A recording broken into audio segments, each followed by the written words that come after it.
Welcome back. Let's talk about threading your sewing machine. Just like with winding a bobbin, every machine is slightly different, so it's very important that you check your manual and follow the directions for your manual on how to thread a sewing machine.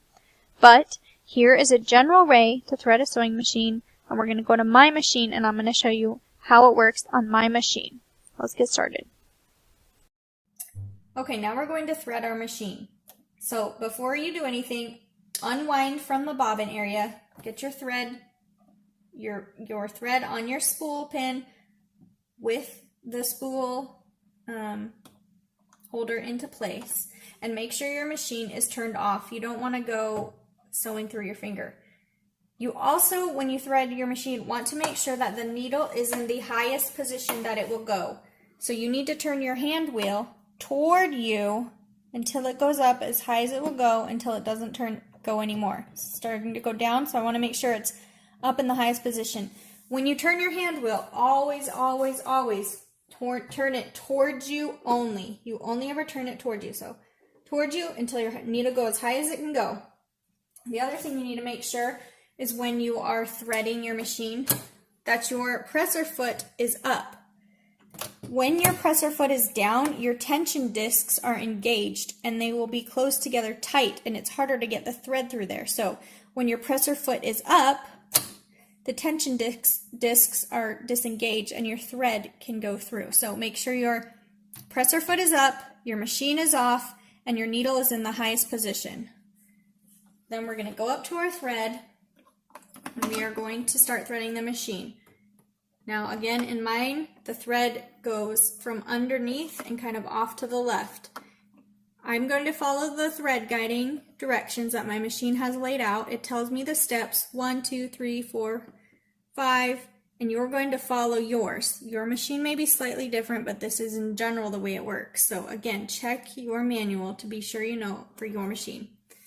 Now I'm going to thread under here, and you see I'm holding it with both hands. That's to create a little bit of tension. If you do this too wimpy, if you're too wimpy with your threading, it's going to be loose and it's not going to thread properly. So I'm going to give it a little bit of tension just to get it slid underneath there.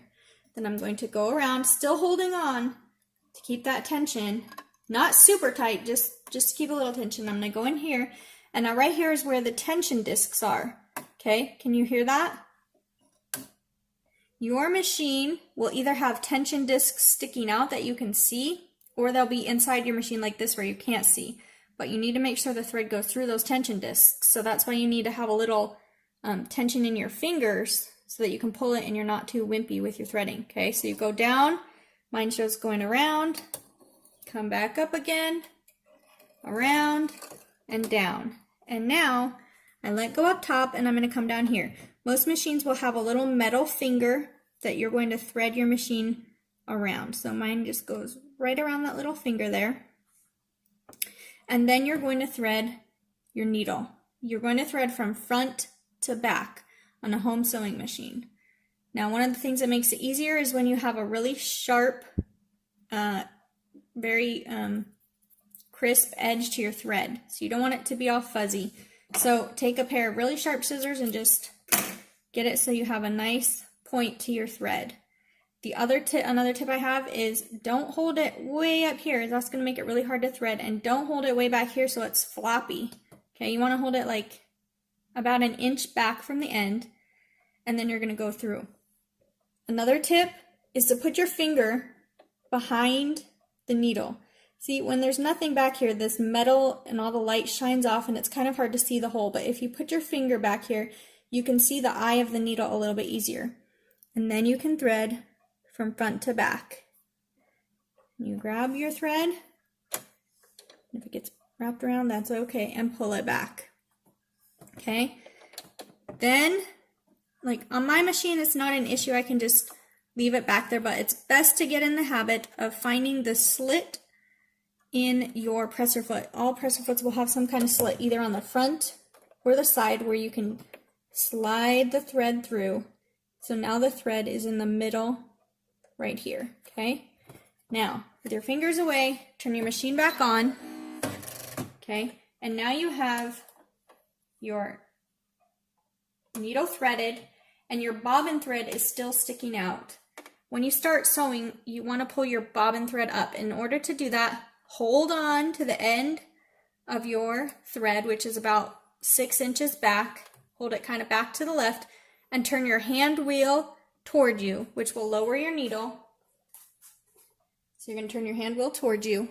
That's going to lower your needle, and your needle's going down.